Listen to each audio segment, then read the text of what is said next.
आगे से आप लोग अपनी पढ़ाई कंटिन्यू कर रहे होंगे। जैसा कि प्यारे बच्चों आप सभी को पता है कि हम सभी लोग अगर सिलेबस की बात करें तो उसमें डिस्कस कर रहे हैं चैप्टर नंबर 4 फिजिक्स का। टोटल 15 चैप्टर पढ़ने हैं, चैप्टर नंबर 4 डिस्कस कर रहे हैं, गतिमान आवेश तथा चुंबकत्व, और आज है बच्चों लेक्चर नंबर 17। सोचिए 17 लेक्चर में अभी ये चैप्टर चल रहा है। इसके बाद प्यारे बच्चों हम लोगों को न्यूमेरिकल प्रॉब्लम भी सीखना है, तो सिलेबस को भी बच्चों बहुत ध्यान में रखना है, क्योंकि 15 चैप्टर को हमें आगे आने वाले चैप्टर में, अभी 4 चैप्टर हुए हैं ना, और आगे 15 चैप्टर्स जितने भी हैं, हालांकि आगे छोटे भी चैप्टर हैं, ऐसा कोई दिक्कत वाली बात नहीं है। आगे जो चैप्टर हैं वो 8-8, 10-10 दिन के भी कई चैप्टर हैं, लगभग 4 से 5 चैप्टर 8-10 दिन वाले भी हैं, तो उसमें हमें दिक्कत नहीं है, ना हमें घबराना है। लेकिन प्यारे बच्चों इसके लिए हमें प्रॉपर समय चाहिए, इसलिए सिलेबस को भी पढ़ना है। और प्यारे बच्चों आपकी त्रैमासिक परीक्षा में चैप्टर 4 से भी पूछा जाएगा, तो इसको भी कंप्लीट करना है, ठीक है। तो प्यारे बच्चों आप सभी का स्वागत है आज के इस लेक्चर में, जिसमें हम धारा मापी पढ़ने वाले हैं। क्या होता है धारा मापी, गैल्वेनोमीटर किसे कहते हैं, गैल्वेनोमीटर क्या होता है वो हम आपको बताएंगे, वो हम आपको सिखाएंगे। तो आज के इस बेहतरीन से लेक्चर में आप सभी का स्वागत रहेगा। वो थ्योरी का पार्ट हमें सीख लेना है, ठीक है। तो आप सभी का स्वागत करेंगे। ओम नमो पार्वती पतये नमः, हर हर महादेव। स्वागत करेंगे, नमस्तुभ्यम, नमस्कार, अभिनंदन, आभार आप सभी प्यारे बच्चों का। राधे राधे प्यारे बच्चों, good evening my dear all.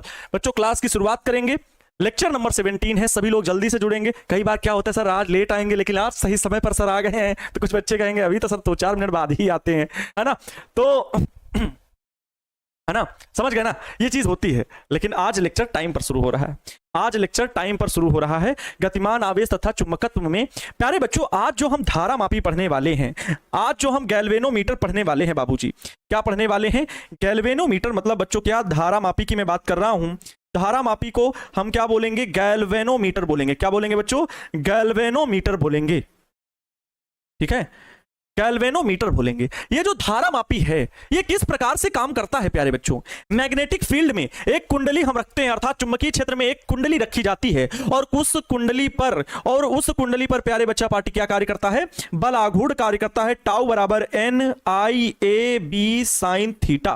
क्या आप लोगों को बच्चों ये सूत्र अच्छे से याद है, क्या आप लोगों को ये सूत्र अच्छे से याद है। टाउ क्या है, टाउ है बच्चों कुंडली पर कार्यरत बल आघूर्ण।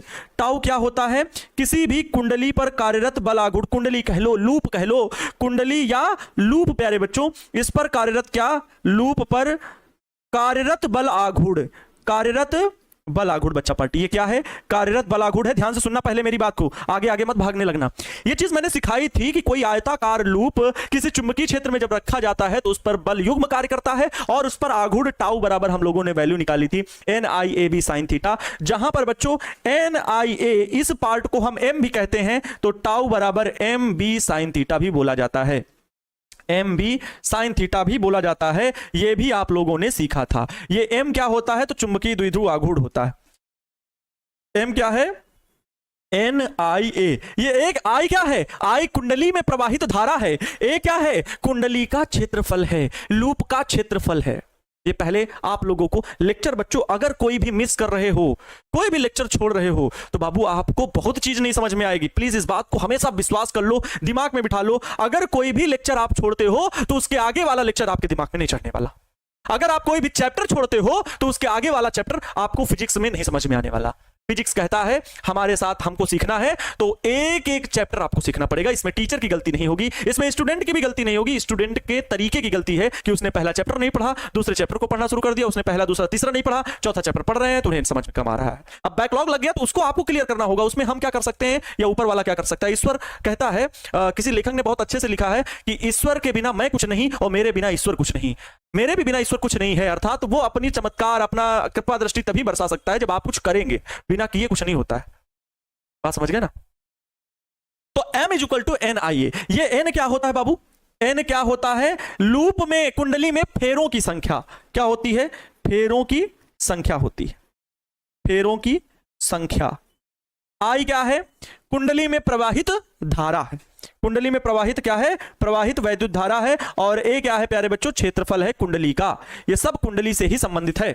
और उस पर आघूर्ण कार्य करता है, उस पर जब बलयुग्म कार्य करता है तो वो घूमने का प्रयत्न करता है, वही आघूर्ण होता है, चुंबकीय द्विध्रुव आघूर्ण। इसको हमने अच्छे से एक्सप्लेन कर दिया है। अब बच्चों इसका फिगर भी मैं बना के समझाऊंगा कि धारा मापी क्या होता है, किस प्रकार से इसका हम इसका 5 अंक का क्वेश्चन किस प्रकार से पूछा जाता है। 5 अंक का बच्चों क्वेश्चन पूछा जाता है, हालांकि 2 अंक का भी क्वेश्चन आता है, 1 अंक का ऑब्जेक्टिव भी बनता है। ढेर सारे कॉन्सेप्ट छिपे होते हैं कि अमीटर का मतलब धारा मापी को अमीटर में रूपांतरित कैसे करते हैं, धारा मापी को वोल्ट सॉरी धारा मापी को वोल्ट मीटर में कैसे रूपांतरित करते हैं, धारा मापी को मीटर में कैसे रूपांतरित करते हैं, संट क्या होता है, संट क्या होता है। बहुत सारे बच्चों को संट के बारे में पता चला होगा, जब चैप्टर 4 को आगे से थोड़ा सा पढ़ के आए होंगे तो ये बात पता चली होगी। ठीक है, क्लियर मेरे बच्चों, समझ में आ रहा है? अच्छा, समझ गए। हमने पहले ही बच्चों बताया कि सिलेबस को, बिल्कुल सही बात है, बहुत अच्छी बात है बच्चों, सिलेबस को भी हमें ध्यान में देना है। त्रैमासिक परीक्षा में बिल्कुल सब्जेक्टिव और ऑब्जेक्टिव क्वेश्चन आपको करवाएंगे। ठीक है, आपको संडे मंडे को एग्जाम है ना, तो संडे को हम लोग सब्जेक्टिव क्वेश्चन और ऑब्जेक्टिव क्वेश्चन की फिजिक्स और केमिस्ट्री की क्लासेस लेकर के आएंगे, आपको सिखाएंगे। लेकिन सिलेबस को भी बच्चों ध्यान में रखना ही रखना है, क्योंकि अगर ऐसा हम नहीं करेंगे तो सिलेबस ये चौथे चैप्टर से भी तो आपके एग्जाम में आना है, इसलिए हम लोगों को हर तरह से सोचना पड़ेगा, आपको भी सोचना पड़ेगा। ये इतनी बातें रिवीजन की समझ में आई, क्योंकि बच्चों इसका हमें धारा मापी में यूज होने वाला है, इसलिए मैंने ये टाउ बराबर NIAB sin थीटा बताया कि इसका सूत्र हम लोग पहले पढ़ चुके हैं। आपके दिमाग में मैंने ये बात डाली, कौन क्या टर्म है ये भी मैंने आपको बता दिया। ये थीटा क्या होता है, बहुत सारे बच्चों के मन में डाउट आएगा, सर ये थीटा क्या होता है। बच्चों कुंडली जो है, जो घूमती है, तो चुंबकीय क्षेत्र और क्षेत्रफल कुंडली का क्षेत्रफल सदिश होता है। कुंडली का जो तल होता है बच्चों, कुंडली का जो तल होता है वो अगर घूम गया तो हो सकता है थीटा कोण बन जाए। चुंबकीय क्षेत्र इस तरफ है, कुंडली तल ऐसे घूम गया तो तल ऐसे हो गया। तो ये बच्चों जो होता है, मान लो ये वेक्टर बी है, ये वेक्टर बी है, और कुंडली के तल का जो क्षेत्रफल सदिश है वो वेक्टर ए है। इसके बीच का कोण ये थीटा होता है, इसके बीच का कोण ये थीटा होता है। तो बच्चों जो क्षेत्रफल के दिशा में, क्षेत्रफल की दिशा में जो चुंबकीय क्षेत्र होता है उसका आधार घटक बी साइन थीटा ले लिया जाता है, चुंबकीय क्षेत्र के अनुदिश बी साइन थीटा। ठीक है, इनके बीच के बने कोण की ज्या ली जाती। समझ में आ रहा है बात? तो ये चीजें आप समझ सकते हो, टाउ बराबर NIAB sin थीटा, बी और ए के बीच बना ये कोण होता है, एंगल होता है, जिसके कोण की ज्या के अनुक्रमानुपाती होता है। हल किए थे, समझे थे। आइए अब बात करते हैं धारा मापी से संबंधित प्रश्न क्या बनता है। धारा मापी से संबंधित प्रश्न क्या बनता है आपके एग्जाम में, वो मैं बताता हूं आपको। साइक्लोट्रॉन प्यारे बच्चों आपको अच्छे से समझा दिया था। ठीक है, साइक्लोट्रॉन मैंने आपको बहुत अच्छे से सिखा दिया था। सुनिएगा एक सेकंड बच्चों,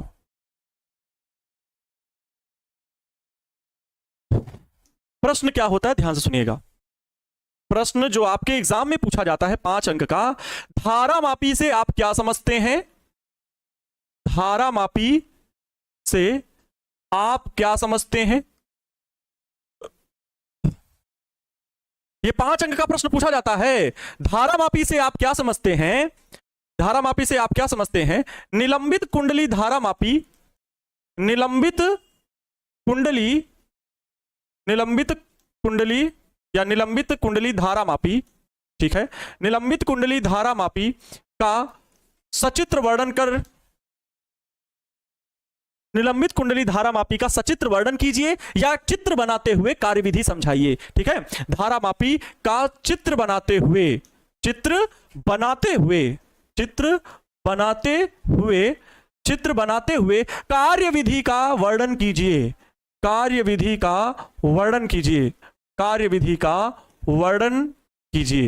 ये प्यारे बच्चों इतनी सारी बातें ये एक प्रश्न में होंगी, इतनी पूरी बातें एक प्रश्न में होंगी। धारा मापी का वोल्ट मीटर व अमीटर में, धारा मापी का वोल्ट मीटर व अमीटर में, धारा मापी का वोल्ट मीटर व अमीटर में रूपांतरण कीजिए। धारा मापी का वोल्ट मीटर व अमीटर में रूपांतरण कीजिए, अमीटर में रूपांतरित कीजिए। ये प्यारे बच्चों आपके एग्जाम के पॉइंट ऑफ व्यू से 5 अंक का क्वेश्चन आने वाला है। आपके बोर्ड एग्जाम की मैं बात कर रहा हूं, अभी त्रैमासिक परीक्षा की मैं इतनी चर्चा नहीं कर रहा हूं। मेरा गोल त्रैमासिक परीक्षा ना होकर के मेरा गोल बोर्ड परीक्षा है, अंतिम मुकाम तक पहुंचना है। ये बात समझ में आ गई?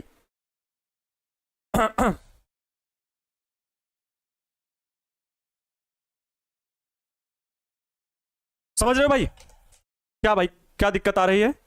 ऑब्जेक्टिव क्वेश्चन नहीं बनता है?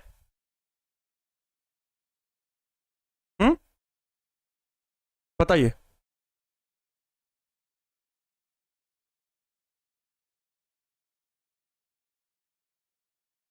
समझ में आ रहा है? अच्छा, आपको मैंने गैल्वेनोमीटर, अमीटर, वोल्टमीटर दिखाए थे ना, एक सेकंड में आपको लेकर के आ जाता हूं।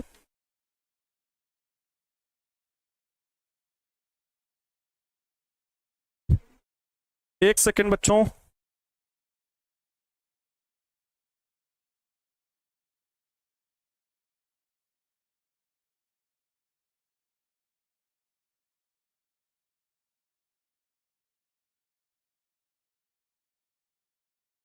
हाँ लाठी तो चाहिए। ये देखिए बच्चों, ये देखिए, ये है बच्चों वोल्ट मीटर। देखो इसमें वी लिखा हुआ है, वी लिखा हुआ है, ये वोल्ट मीटर होता है। और मैंने इसका प्रैक्टिकल भी करके आपको दिखाया था जब मैं आप लोगों को मीटर सेतु पढ़ा रहा था। ठीक है, जब मैं आप लोगों को बच्चों क्या पढ़ा रहा था, मीटर सेतु पढ़ा रहा था। ये बच्चों है अमीटर, देखो ए लिखा हुआ है, ये क्या लिखा हुआ है, ए, ये अमीटर है। लेकिन ये वोल्ट मीटर और जो अमीटर है, ये किससे बनाए जा सकते हैं? ये बच्चों बनाए जा सकते हैं इस गैल्वेनोमीटर से। किससे बनाए जा सकते हैं बच्चा पार्टी? ये इस गैल्वेनोमीटर से बनाए जा सकते हैं। देखो यहां पर लिखा हुआ है गैल्वो, ये जो लिखा हुआ है ना यहाँ पर बीच में, एकदम बीच में ये जो है ना यहाँ पर ये लिखा हुआ है बच्चों गैल्वो। क्या लिखा हुआ है? गैल्वो लिखा हुआ है। समझ में आ रही बात? गैल्वो लिखा हुआ है, तो गैल्वेनोमीटर है ये क्या है? गैल्वेनोमीटर। और इसकी सहायता से अमीटर भी बनाया जा सकता है, इसकी सहायता से वोल्टमीटर भी बनाया जा सकता है। यही प्रश्न में पूछ रहा है। ठीक है, यही पीडीएफ में, सॉरी यही आपके प्रश्न में पूछ रहा है कि धारामापी से आप क्या समझते हैं? निलंबित कुंडली धारामापी का चित्र बनाते हुए कार्यविधि का सचित्र वर्णन कीजिए, धारामापी का वोल्टमीटर व अमीटर में रूपांतरित भी कीजिए। ये इतना बड़ा क्वेश्चन होता है, इतना बड़ा क्वेश्चन है। अब कैसे बाबू इसको एक्सप्लेन किया जाए, आइए समझते हैं। टोटल पूरे 5 अंक का क्वेश्चन है बबुआ। कितने अंक का क्वेश्चन है? 5 अंक का क्वेश्चन है, 5 अंक का क्वेश्चन है। तो सबसे पहले हम आपको बताते हैं जो धारामापी है वो क्या होता है। धारामापी जो है वो क्या होता है बच्चों? धारामापी जो है वो परिपथ में विद्युत धारा मापने के काम आता है। मैं एक चीज आपको दिखाना चाहता हूं बाबू, ठीक है, एक चीज मैं आपको दिखाना चाहता हूं, उसके बाद मैं चलता हूं। सारी चीजें बच्चों मैं आपको यहां पर, क्योंकि बच्चों थ्योरी का पार्ट है तो कुछ मैंने टाइप भी किया हुआ है, कुछ क्या मतलब जो थ्योरी वाला पार्ट है वो मैंने प्यारे बच्चों टाइप कर लिया है। ठीक है, वो मैंने टाइप कर लिया है। समझ में आ रही बात? वो मैंने टाइप कर लिया है।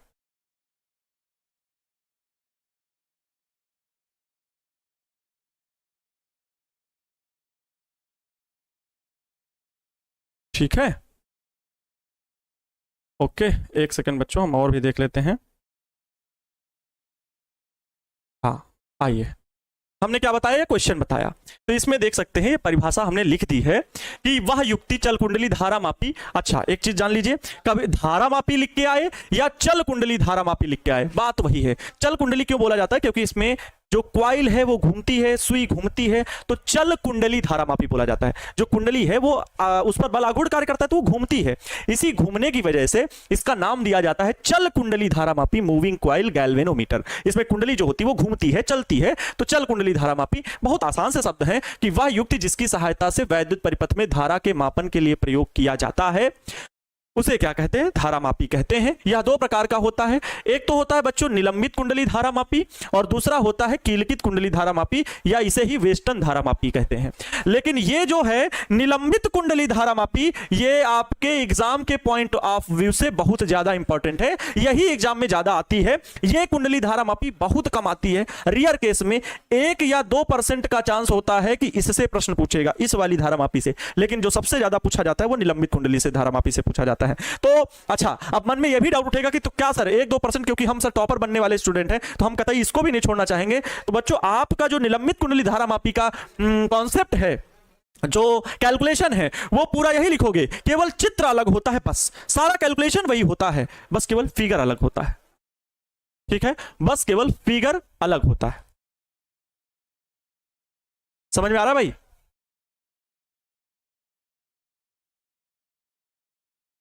टाइपिंग सर, हाँ बच्चों हमको भी टाइपिंग नहीं पसंद है, लेकिन बहुत लंबा टॉपिक है। ठीक है, बहुत लंबा टॉपिक है। मैं इसको अगर लिख लिख करके पढ़ाऊंगा तो 2 दिन में केवल निलंबित कुंडली धारामापी पढ़ाऊंगा।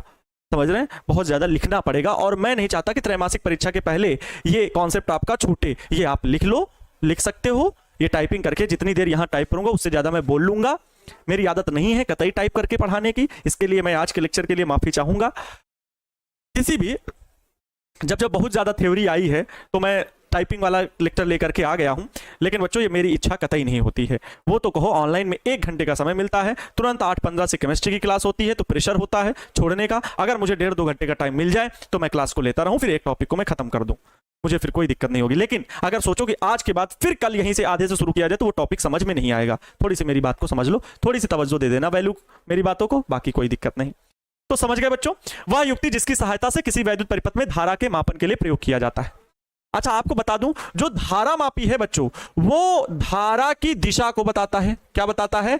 धारा की दिशा बताता है, पहली चीज धारा की दिशा बताता है, प्लस अल्प परिमाण की धारा मापता है। क्या बच्चों? अल्प परिमाण वाली धारा को मापता है। 2 एम्पियर, 1 एम्पियर, 3 एम्पियर, बस इतनी अल्प परिमाण की धारा को मापता है। अल्प परिमाण की धारा को मापता है, अल्प परिमाण की धारा को मापता है। बहुत अधिक परिमाण की धारा मापना है, 10 एम्पियर, 15 एम्पियर, 25 एम्पियर, तो उसके लिए प्यारे बच्चों हम अमीटर का प्रयोग करते हैं। किसका प्रयोग करते हैं?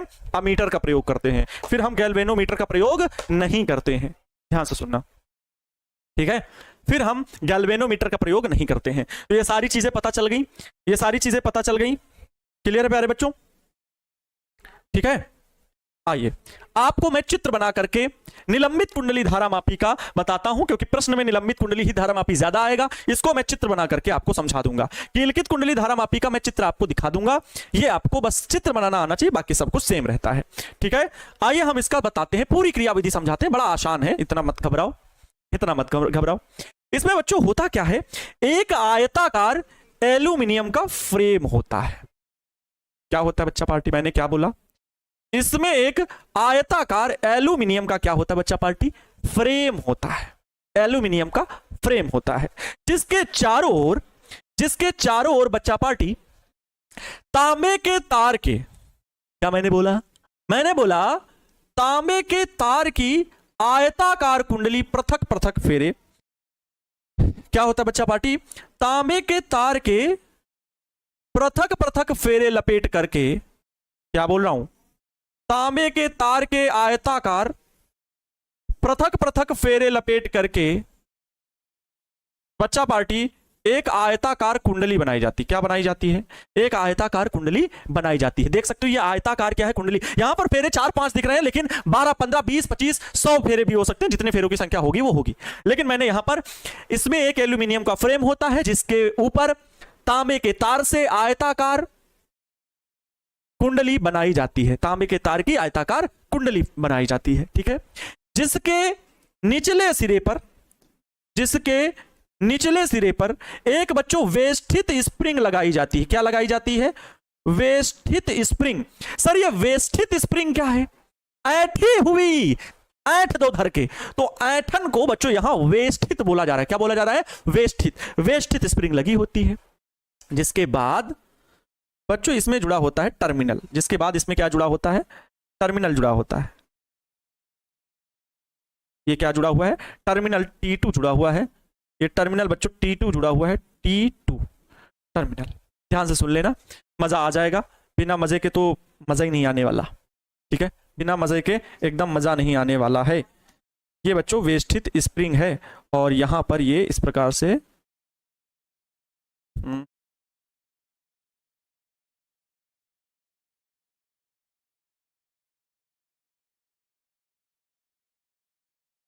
ये वेष्ठित स्प्रिंग लगा देते हैं। ये टर्मिनल T2 है। इसके ऊपरी सिरे पे, उस परी सिरे पे ट्रांसफर ब्रांच का बच्चों ये तार होता है। फास्फर ब्रांच का तार क्यों? क्योंकि ये बहुत पतला होता है, बड़ा मजबूत होता है। फास्फर ब्रांच का तार जो होता है, मैंने किस मिश्र धातु का नाम लिया? Phosphor branch. क्या नाम लिया? Phosphor branch. और ये फास्फर ब्रांच का जो तार होता है ये पतला होता है, लेकिन बच्चों बहुत मजबूत होता है। तो फास्फर ब्रांच का तार लगा होता है ऊपरी सिरे पर भी बच्चों, और इसमें भी क्या होता है? ऊपर बच्चों एक समतल दर्पण का प्रयोग किया जाता है। क्या किया जाता है बच्चा पार्टी? समतल दर्पण का प्रयोग किया जाता है। समतल दर्पण का प्रयोग किया जाता है। समतल दर्पण का अरे भाई, समतल दर्पण का बच्चों क्या किया जाता है, प्रयोग किया जाता है। एक समतल दर्पण का प्रयोग किया जाता है। ये समतल दर्पण लगा हुआ है, क्या लगा हुआ है, समतल दर्पण का प्रयोग किया जाता है। और इसके ऊपर बच्चों फिर वही काम है, फिर वही फास्फर ब्रांच का तार लगा हुआ है। क्या लगा हुआ है, फास्फर ब्रांच का तार लगा हुआ है। और ऊपर बच्चों क्या लगा हुआ है, मरोड़ टोपी लगी हुई है। ऊपर क्या लगी हुई है, मरोड़ टोपी लगी हुई है। क्या लगी हुई है, मरोड़ टोपी, मरोड़ पत्ती भी बोलते हैं, ठीक है, मरोड़ पत्ती भी बोलते हैं। यहां पर मरोड़ पत्ती बना सकते हैं, कोई दिक्कत वाली बात नहीं है। ये मरोड़ पत्ती लगी होती है। क्या लगी होती है, मरोड़ पत्ती। क्या मैंने बोला, मरोड़ पत्ती। यहां से बच्चों किसी भी स्रोत से धारा प्रवाहित की जाती है। क्या प्रवाहित की जाती है, धारा। ये टर्मिनल है T1, ये टर्मिनल क्या है, T1। ये मरोड़ पत्ती कुछ इस प्रकार से ऐसे बना दो, ये टर्मिनल T1 है जहां से धारा प्रवाहित होती है बच्चा पार्टी। इस परिपथ में ये धारा आ रही है, इस परिपथ में ये धारा आती है, फास्फर ब्रांच से होकर के जाती है, इस पूरी कुंडली में प्रवाहित होती है। और फिर इस वेष्टित स्प्रिंग के द्वारा यहां पर टर्मिनल T2 से होकर के ये धारा बाहर निकल जाती है। ये क्या है बच्चों, तांबे के तार की आयताकार कुंडली है। क्या है, तांबे के तार की आयताकार कुंडली है। ये है तांबे के तार की आयताकार कुंडली। क्या है, तांबे के तार की आयताकार कुंडली है। देखो चित्र बना रहा हूं और आप लोगों को भी चित्र रटना नहीं है, ऐसे ही बनाना सीखना है। जब बनाना सीख लोगे तब बच्चों ये काम देगा। ये एल्यूमिनियम का फ्रेम है। ये क्या है बच्चों, एल्यूमिनियम का फ्रेम है, एल्यूमिनियम का फ्रेम। बच्चों इसके भीतर एक नर्म लोहे की क्रोड रखी होती है। क्या रखी होती है, एक नर्म लोहे की, इसके भीतर जो है बच्चा पार्टी एक नर्म लोहे की क्रोड रखी होती है। एक नर्म लोहे की क्या रखी होती है, क्रोड रखी होती है। एक नर्म लोहे की क्रोड रखी होती है। इसको क्या बोलेंगे बच्चा पार्टी, इसको बोलेंगे नर्म लोहे की क्रोड। क्या बोलेंगे, नर्म लोहे की क्रोड रखी हुई है। क्या रखी हुई है, नर्म लोहे की क्रोड। बहुत नाजुक सी है जो घूम जाती है, और ये जब घूमती है बच्चों, ठीक है, तो इसका विक्षेप समतल दर्पण में दिखता है। ये है बच्चों समतल दर्पण। क्या है, समतल दर्पण है।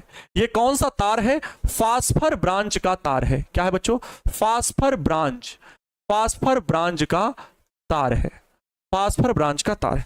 ये क्या है बच्चों, वेष्टित स्प्रिंग है। क्या है, वेष्टित स्प्रिंग है, वेष्टित स्प्रिंग है। और ये जो पौरा निकाय कुंडली का रखा हुआ है, ये प्यारे बच्चों दो चुंबक के, प्रबल ध्रुव सामर्थ्य वाले चुंबक के बीच में रखा हुआ है। किसमें रखा हुआ है, प्रबल ध्रुव सामर्थ्य वाले बच्चों चुंबक के बीच में रखा हुआ है। अब मैं चुंबक बना रहा हूं।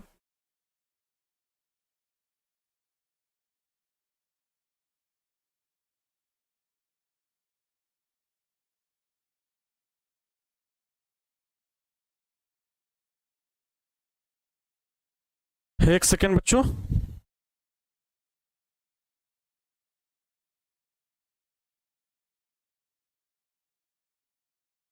ऐसे बनाए जल्दी से।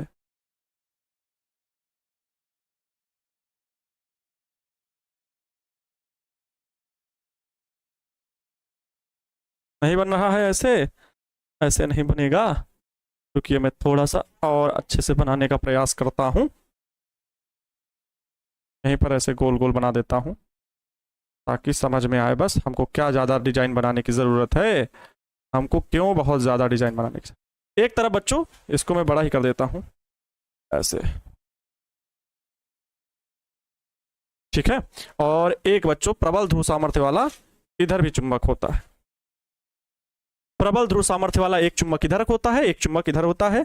ये मान लो एक तरफ बच्चों हो गया, एक तरफ जो चुंबक हो गया वो हो गया नॉर्थ पोल, और एक तरफ हो गया साउथ पोल।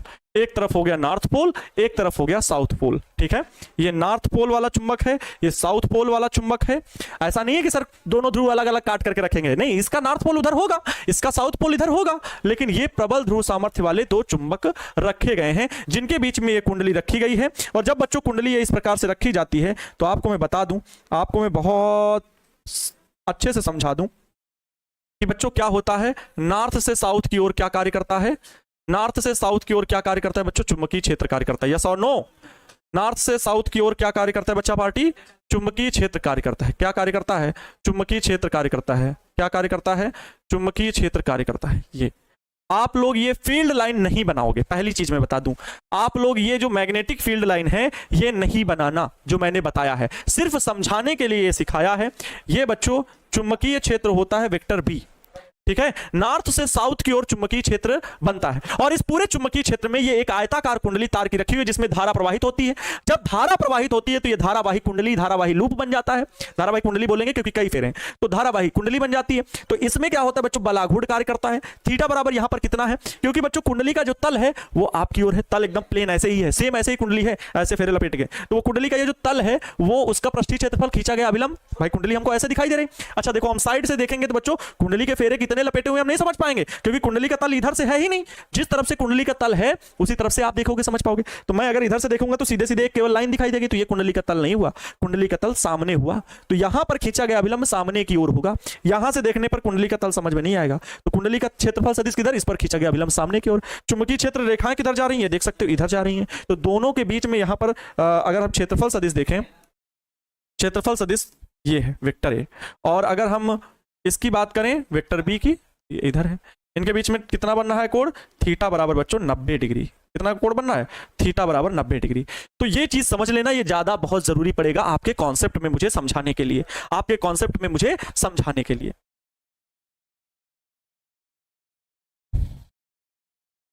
राजा जी ये करे तराहल, फास्फर, फास्फर आप सही है, फास्फर, अब तो गलती नहीं है, फास्फर ब्रांच का ये तार है।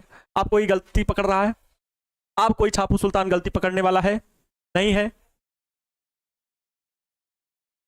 23 को एग्जाम है, हाँ एक बार बोल दिया ना 23 को एग्जाम है। चलो समझ गए।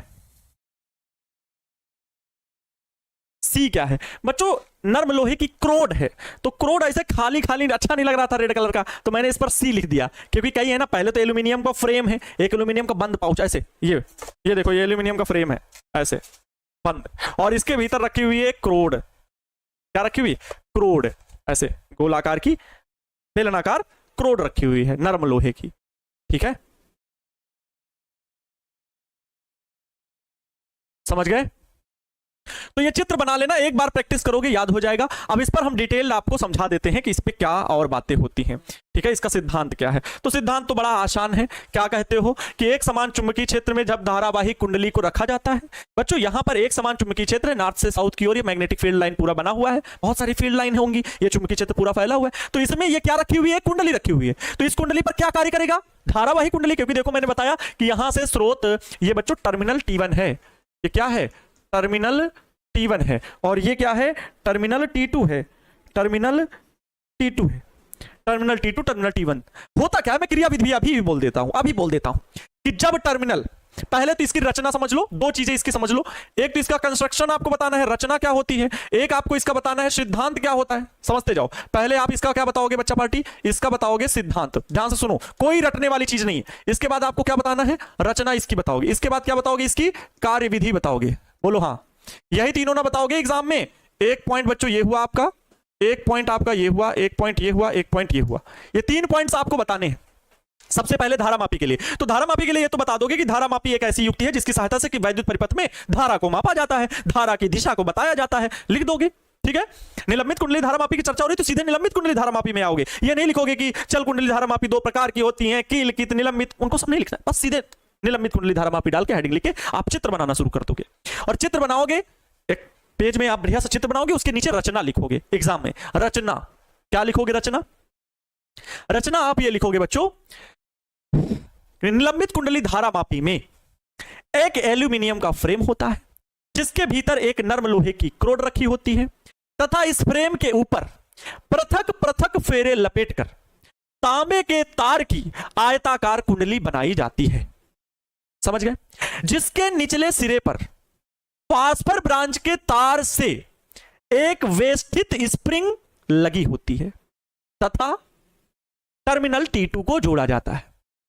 कुंडली के ऊपरी सिरे पर फास्फर ब्रांच के तार के साथ समतल दर्पण का प्रयोग किया जाता है, जिसके ऊपर एक मरोड़ पत्ती लगी होती है तथा टर्मिनल T1 भी जोड़ा जाता है। यह संपूर्ण कुंडली दो प्रबल ध्रुव सामर्थ्य वाले चुंबकीय ध्रुव, उत्तरी ध्रुव तथा दक्षिणी ध्रुव के बीच में रखा जाता है। Full stop. ठीक है, फुल स्टॉप। समझ में आ गया? समझ में आ गया? किसी को कोई अब दिक्कत? फिर से मैं रिपीट करूं, फिर से अब शब्दों का चयन थोड़ा सा आगे पीछे होते, अरे सर ये वाले बहुत पीटेंगे हम। फिर मेरा समझना, फिर से मेरी बात को समझना, कतई रटने की जरूरत नहीं है। शुरुआत कहां से करोगे? एल्यूमिनियम के फ्रेम से। तो निलंबित कुंडली धारा मापी में या इसमें एक एल्यूमिनियम का फ्रेम होता है, जिसके भीतर नर्म लोहे की एक क्रोड रखी होती है।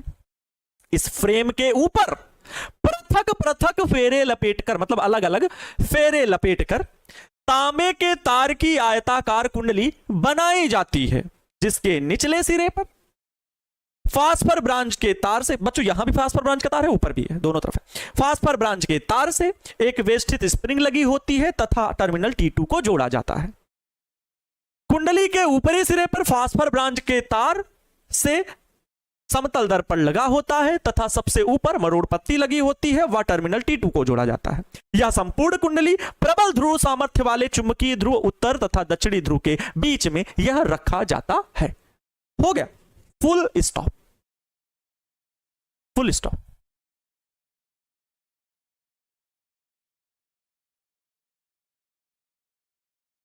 समझ गए?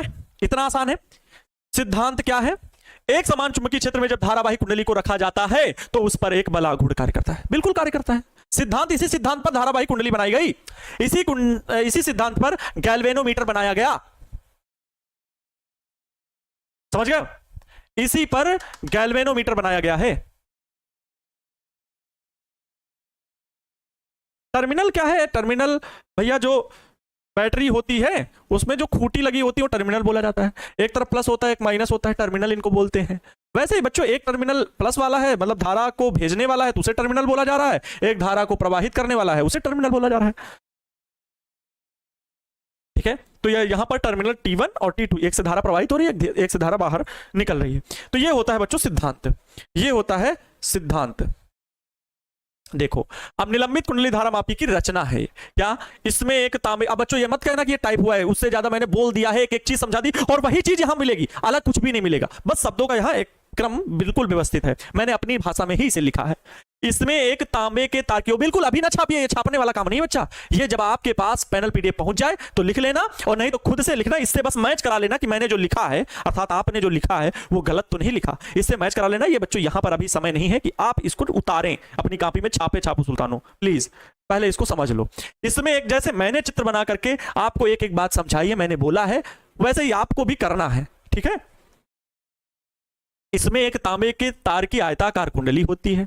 अब देखो, इसमें एल्यूमिनियम के फ्रेम से नहीं शुरू है, लेकिन तांबे के तार की आयताकार कुंडली। अब उसके बीच में क्या रखा है वो लिखा होगा, जो कि एल्यूमिनियम के फ्रेम के ऊपर अलग अलग फेरे लपेटकर बनाई जाती है। देखा, मतलब इसमें एक एल्यूमिनियम का फ्रेम होता है जिसके ऊपर तांबे के तार के अलग अलग फेरे लपेटकर बनाई जाती है। तो चाहे जैसे शब्दों का चयन हो, शाब्दार्थ, सेंटेंस का अर्थ वही निकलेगा।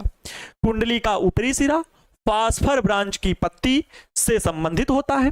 इस पत्ती का ऊपरी सिरा मरोड़ टोपी से जुड़ा होता है। कुंडली का निचला सिरा फास्फर ब्रांच के तार के ढीले वेष्टित स्प्रिंग से जुड़ा होता है। नीचे वाला सिरा ढीले वेष्टित स्प्रिंग से जुड़ा होता है। चुंबकीय क्षेत्र में धारावाही कुंडली के विक्षेप को पढ़ने के लिए, जो धारावाही कुंडली उसका जो विक्षेप हो रहा है, कितना एंगल घूम रही है, उस विक्षेप को पढ़ने के लिए फास्फर ब्रांच की पत्ती पर एक समतल दर्पण लगा होता है।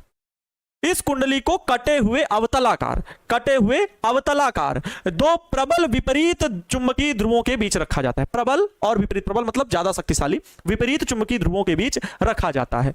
धारा मापन करते समय धारा टर्मिनल T1 से धारा मापी में प्रवेश कर कुंडली व स्प्रिंग से होकर टर्मिनल T2 से होकर बाहर निर्गत हो जाती है। मतलब बच्चा पार्टी, टर्मिनल T1 से धारा प्रवेश करती है और टर्मिनल T2 से निर्गत हो जाती है। कुंडली में प्रवेश कर टर्मिनल T2 से निर्गत हो जाती है। लगभग पूरी भाषा सेम है, आप इसको बना सकते हो। ठीक है, आगे लिखा हुआ चित्र जो कि मैं बना चुका हूं, इसकी जरूरत नहीं है। ठीक है, अब बात आती है बच्चों धारा सुग्राहिता और वोल्टेज सुग्राहिता की। कॉन्सेप्ट तो समझ ही गए, सिद्धांत तो समझ ही गए, है ना। लेकिन पहले सिद्धांत के आगे कार्यविधि भी समझना है। पहले सिद्धांत के आगे कार्यविधि, फिर बच्चों मैं आपको समझाऊंगा आगे की बात, ठीक है। सिद्धांत के बाद क्या होता है, कैसे कार्य करता है, उस पर चर्चा करेंगे, कार्यविधि की ही चर्चा करेंगे। कुंडली पर कार्यरत बल आघूर्ण कितना है, जरा मुझे बताओ। यहां से बच्चों कार्यविधि की गणना शुरू हो रही। कार्यविधि लिखना नहीं है, बस आपको बताना है। कुंडली पर कार्यरत बल आघूर्ण कितना है, जल्दी से बताओ। कुंडली पर कार्यरत बल आघूर्ण, कुंडली पर कार्यरत बल आघूर्ण, कुंडली पर कार्यरत बल आघूर्ण आप कहोगे सर टाउ बराबर NIAB sine theta, NIAB sine theta, यही है। कुंडली पर कार्यरत बल आघूर्ण जो है वो टाउ बराबर NIAB साइन थीटा है। यहां वेक्टर A मतलब क्षेत्रफल सदिश व वेक्टर B के बीच कोण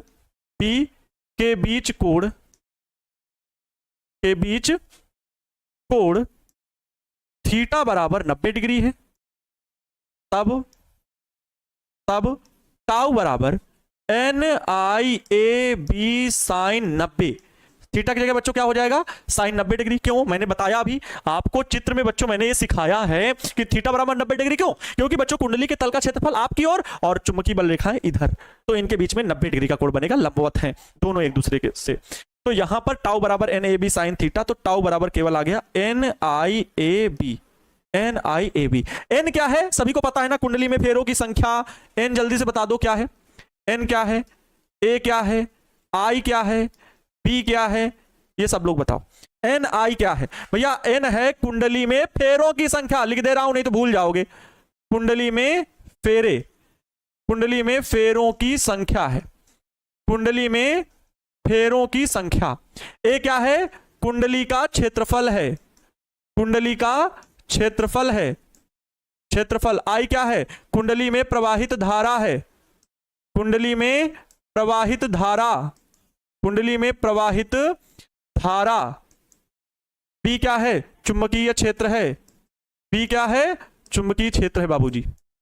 समझ लेना, सारी बातें समझ लेना। टाउ बराबर NIAB। हम लोग एक चीज जानते हैं, जितना अधिक बल आघूर्ण होगा उतना ही अधिक विक्षेप होगा। और बच्चों साइन 90 का मान 1 होता है, इससे बड़ा कोई साइन में मान नहीं होता। अर्थात बच्चों ये टाउ मैक्सिमम की वैल्यू है, टाउ मैक्सिमम की वैल्यू। हम यहां पर ये बात लिखेंगे कि कुंडली पर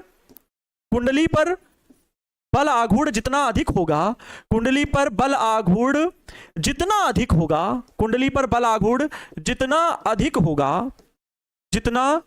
होगा, कुंडली का विक्षेप भी, कुंडली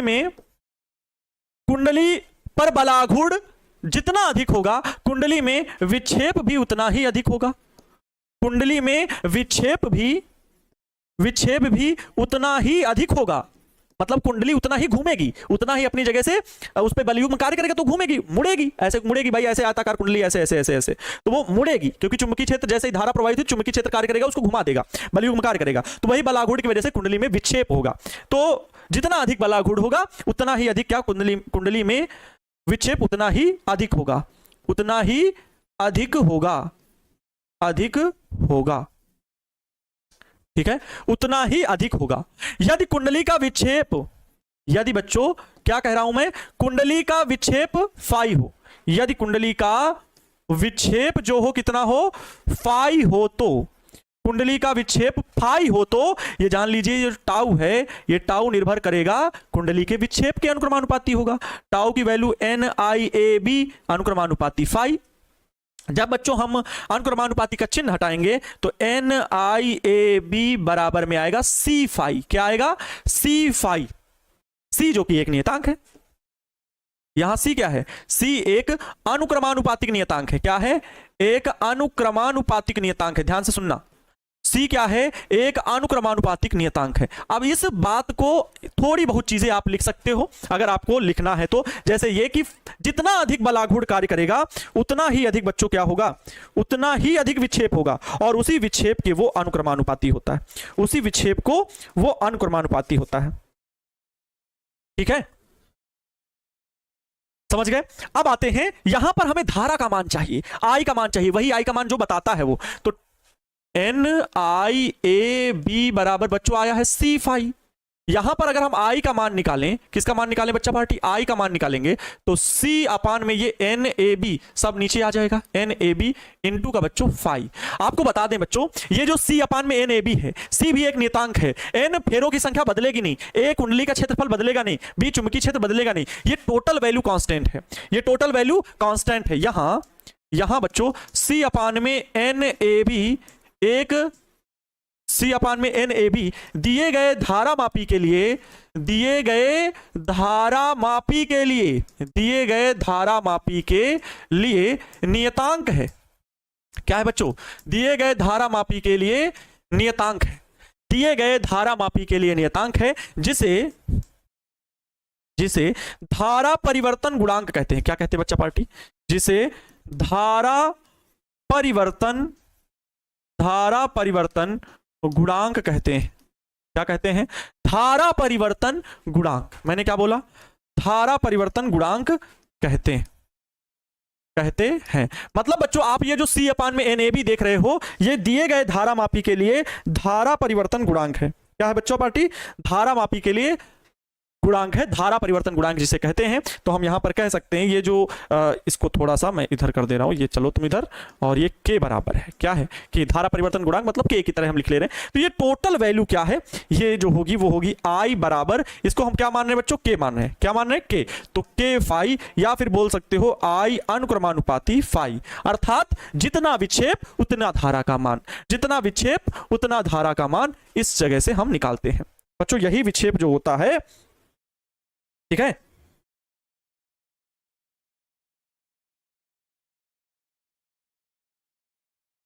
ठीक है, ये विक्षेप क्या है, उस कुंडली का विक्षेप है, ये विक्षेप क्या है, कुंडली का है। ठीक है, यहां पर हम लिख सकते हैं, कुंडली में प्रवाहित धारा, कुंडली में प्रवाहित धारा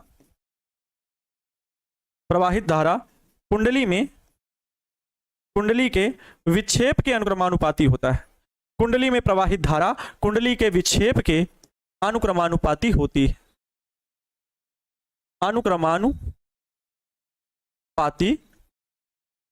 है, कुंडली में प्रवाहित धारा कुंडली के विक्षेप के अनुक्रमानुपाती होती है। देख लीजिए, यही बच्चों सिद्धांत ये कार्य करता है। सारी बातें आप लिख गए। आज टाइम का पता ही नहीं चला, बिल्कुल सही बात है, आज तो टाइम का पता ही नहीं चला। समझ गए बच्चों, इतनी बात, कोई दिक्कत नहीं, एकदम सी नियतांक, सी ही नियतांक क्यों, अरे करोड़ है ना, करोड़ जो रखी है ना, इस वजह से सी लिख दिया गया। ठीक है, क्वाइल है कुंडली, सी लिख दिया गया, बहुत सारे कारण है जिसकी वजह से सी लिखा गया। ठीक है, कोई ना कोई कारण यही है। अब बात करते हैं बच्चों निलंबित कुंडली धारा मापी का। अभी मैंने जो बोला आपसे वो तो लिख ही लिए हो, वो मैंने बोला। आप लोग बच्चों पक्का इसको मत रटना, ये मत रटो, जैसे मैंने आपको समझाया है वैसे ही लिखो। इसमें भाषा बहुत अच्छी लिख दी जाती है, सोच सोच के लिखते हैं तो थोड़ा सा स्पष्ट भाषा हो जाती है, लेकिन जब बोलते हैं आपको चित्र से समझाते हैं तो पूरी मैच करेगी, सारा सेंटेंस मैच करेगा। बस क्रमबद्ध जो तरीका है वो, कभी ये बात मैंने पहले बोल दी तो इसमें बाद में लिखी, तो इसका मतलब ये नहीं हुआ कि ये गलत है या वो बोला गया गलत है, कोई नहीं, लिखने का तरीका आपका सेम होना चाहिए। भाई इंटर और 12th है, ऐसा नहीं कि पॉइंट टू पॉइंट परिभाषा होती, कतई कभी ये मत सोचना। आगे बच्चों बात करते हैं धारा मापी की धारा सुग्राहिता क्या होती है। धारा सुग्राहिता मतलब करंट सेंसिटिविटी, सुग्राहिता का मतलब बच्चों होता है सेंसिटिविटी, ठीक है, सेंसिटिविटी। तो सेंसिटिविटी मतलब कितना सुग्राही है, कितना सुग्राही है, आपका पेन कितना सुग्राही है, मतलब चलने में कितना सेंसिटिविटी है इसकी, बहुत फास्ट चलता है, तो वही होती है धारा मापी की धारा सुग्राहिता। तो इसे डेल आई से प्रदर्शित करते हैं, डेल आई, इसे क्या बोलेंगे, डेल सफिक्स में आई लिखा हुआ है छोटा सा, डेल आई से प्रदर्शित करते हैं। धारा सुग्राहिता बराबर क्या, डेल आई बटे फाई बटे आई। ये फाई क्या है बच्चों, वही विक्षेप है, कुंडली का क्या है, विक्षेप है, और ये प्रवाहित धारा है आई। तो अगर कुंडली में एकांक एम्पियर, आई को 1 मान लो, अतः धारा मापी की धारा सुग्राहिता कुंडली में प्रवाहित प्रति एकांक धारा के लिए, ये तो 1 हो गया, उत्पन्न विक्षेप के बराबर होती है। अगर बच्चों ये 1 होगा तो डेल आई किसके बराबर होगा, सीधे विक्षेप के बराबर हो गया। तो ये हो गया धारा मापी की धारा सुग्राहिता। आगे देखिए धारा मापी की वोल्टेज सुग्राहिता, इसे बच्चों धारा मापी की वोल्टेज सुग्राहिता उसके सिरों पर लगाए गए प्रति एकांक वोल्टेज के लिए उत्पन्न विक्षेप के बराबर होती है। बटे में वी है, यहाँ बटे में क्या है, यहाँ पर वी है, देख सकते हो, फाई अपान में वी, वहां फाई अपान में आई था, धारा सुग्राहिता में, वोल्टेज सुग्राहिता में फाई बटे वी है। तो बच्चों इसे डेल वी से प्रदर्शित करते हैं, हो गया। एक परिभाषा मैंने और लिख दी है, चाहो तो लिख सकते हो कि किसी धारा मापी में धारा प्रवाहित करने पर उत्पन्न विक्षेप तथा सिरों के बीच उत्पन्न विभवांतर वी के अनुपात को धारामापी की वोल्टेज सुग्राहिता कहते हैं। तो ऐसे भी डिफिनेशन बना सकते हो। बाकी आप यहां तक ही याद कर लो, बहुत हो गया। यहां तक ही याद कर लो, बहुत हो गया। ठीक है, यहां तक ही याद कर लो। इसके बाद बच्चों धारामापी का अमीटर में कैसे रूपांतरण होता है, धारामापी का वोल्ट मीटर में कैसे रूपांतरण होता है, ये चित्र बने हुए, लेकिन चित्र आपको कम समझ में आ रहे होंगे, चित्र आपको कम समझ में आ रहे होंगे, ये चित्र आपको कम समझ में आ रहा होगा, लेकिन इसका मैं पूरा डिटेल में बताता हूं आपको। ठीक है, इसको मैं डिटेल में यहां पर समझाता हूं। ठीक है, चैप्टर कब तक खत्म हो जाएगा, देखो 57-58 हो गया। अब धारामापी का अमीटर में रूपांतरण और वोल्ट मीटर में रूपांतरण मुझे लगता है मैं कल ही पढ़ा पाऊंगा। अगर अभी पढ़ाऊंगा तो पक्का बच्चों बहुत जल्दी हो जाएगा, बहुत जल्दी हो जाएगा, फिर समझ में कम आएगा। बताइए, मैं बताऊं आज? पक्का मैं 10 मिनट में बताते बताते तो नहीं समझा पाऊंगा चीजों को।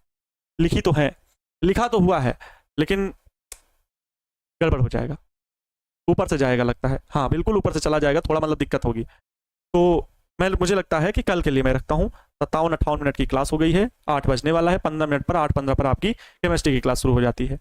और ये शेड्यूल हटाना, इसको फिर पीडीएफ सेव करना, तुरंत व्हाट्सएप पे भेजना, आपके पास फिर जाता है, अपलोड होता है, फिर दूसरी पीडीएफ लगती है और फिर क्लास शुरू होती है। तो इस सब के बीच में इतना समय नहीं है कि मैं मतलब 8:15 तक घसीट सकूँ। 8:05-7 बजे 8-7 मिनट 5-7 मिनट घसीट सकता हूँ, उसमें कंप्लीट नहीं होगी। तो मैं कल ही लेकर के इसको आता हूं। कल मैं आप लोगों को बताऊंगा कि धारामापी का अमीटर और वोल्ट मीटर में रूपांतरण कैसे होता है, और किसी कुंडली पर कार्यरत स्थितिज ऊर्जा का सूत्र क्या होता है। उसके बाद ये चैप्टर पूरा फिनिश होगा। न्यूमेरिकल प्रॉब्लम भी हम कल कुछ बताएंगे। ठीक है, समझ गए? चलो क्लियर बच्चों। चलिए नेक्स्ट डे बच्चों मिलते हैं इसी चैप्टर के कॉन्सेप्ट को लेकर के। तब तक आप सभी लोग खुश रहें, मस्त रहें, मन लगा करके पढ़ाई करते रहें। Wish you all the best. Thank you so much बच्चों। जय हिंद, वंदे मातरम।